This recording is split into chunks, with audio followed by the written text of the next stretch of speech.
네, 법무부 장관님께 묻겠습니다. 오늘 이 자리는 앞서 말씀이 나온 것처럼 국민들이 궁금해하고 또 알고 싶어하는 부분에 대해서 국민을 대표해서 의원이 묻고 또 여기 계신 국무위원님들께서는 사실에 근거해서 답변도 해주셔야겠지만 저 또한 사실에 근거해서 질문을 드리도록 하겠습니다. 윤석열 전 검찰총장은 2020년 11월 24일 법무부 장관으로부터 정직 2개월의 징계를 받은 데 불복을 했죠. 예, 그렇습니다. 같은 달 26일 행정법원에 직무 집행정지 처분 취소 소송을 제기했습니다. 맞습니까? 예, 그렇습니다. 이후에 2021년 10월 14일 이에 대한 재판 결과가 나왔죠. 예, 1심 판결이 선고됐습니다. 결과가 어땠습니까? 여러 가지 위법하다라는 그런 판단들이 있었습니다. 네. 징계 사유가 인정되는 판결들이 많이 나왔습니다. 제가 좀 더 구체적으로 말씀을 드리겠습니다. 화면을 보시죠.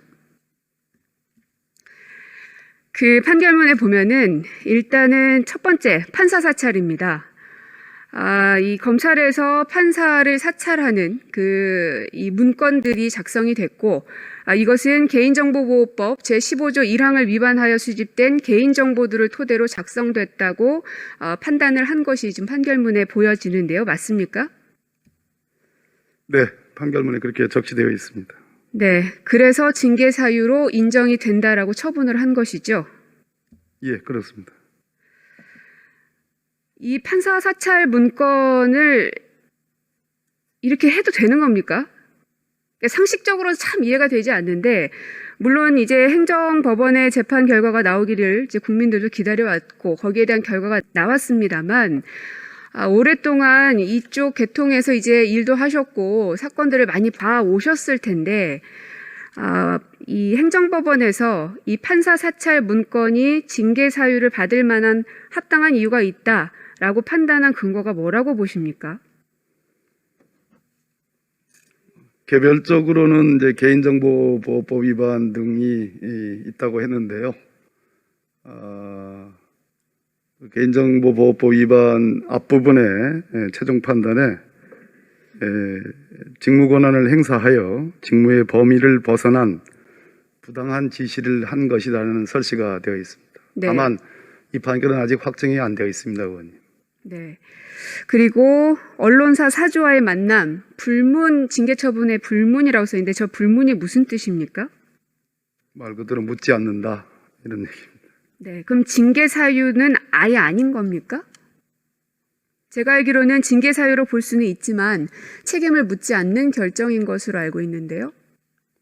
대체로 일상적인 용어로서 불문을 대화 중에 섞어 쓰는 경우에 쓰는 상례가 있습니다만, 이 부분 판단은 제가 아까 위원장님 지적하신 부분도 있고 해서. 네, 그러시죠.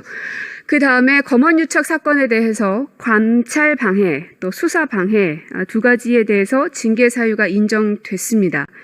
이거는 어떤 이유로 이렇게 징계 사유가 인정된 것입니까? 채널A 관련 사건입니다.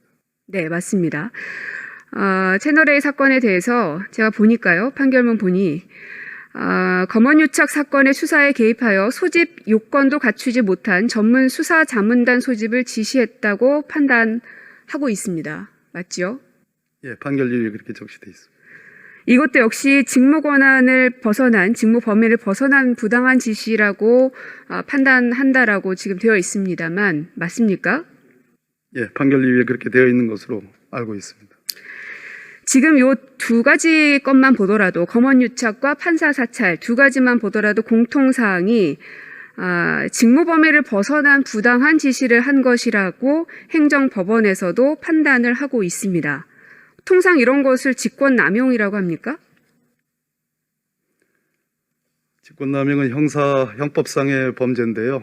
그 부분 판단을 아까 제가 말씀드린 판결 이유를 확인해 드리는 걸로 답드리겠습니다. 그러니까 우리가 통상적으로 이제 직권남용죄라고 얘기들 많이 또 하고 기사도 많이 나오고 있는데 여기에 대한 의미가 뭔지가 궁금해서 묻는 겁니다. 꼭 이 사건과 연결시키지 않더라도요. 직권남용죄라는 게 뭡니까, 그러면? 말 그대로 소정의 직무 권한이 누구에게나 여기 계신 공직자 여러분들 다 계시는데요. 그 그 직무 권한이 기본돼야 되고 그 직무 권한을 넘어서서 타인에게 부당한 지시를 하거나 의무 없는 일을 시키는 경우로 그렇게 제가 기억을 하고 있습니다. 네. 직권남용죄의 그 의미가 말씀하신 대로 직무의 범위를 벗어나는 부당한 지시를 한 것일 경우 직권남용죄에 해당하는 것으로 해석할 수 있을 것 같습니다. 자, 그리고 공수처장님 그 보도를 보니까 윤석열 전 검찰총장을 직권남용 혐의로 입건한 것으로 지금 보도가 나오고 있는데 맞습니까? 네, 맞습니다. 네. 근데 그 가운데 아까 말씀드린 판사 사찰 문건 이것을 누가 작성한 겁니까? 수사정보정책관실에서 했다고 지금 법원에서도 인정을 했습니다. 네. 수사정보정책관이 누구죠? 그 당시에 수사정보정책관이 판결문에 의하면 손준성 검사로 되어 있는 것으로 알고 있습니다. 그 사람은 입건합니까? 입건과 수사에 대해서 말씀드리면 수사기관이 이제 범죄 혐의가 있다고 사료하는 때 입건해서 수사를 합니다. 그 부분 지금 하고 있다는 말씀드립니다. 네. 추후 결과를 지켜보도록 하겠습니다.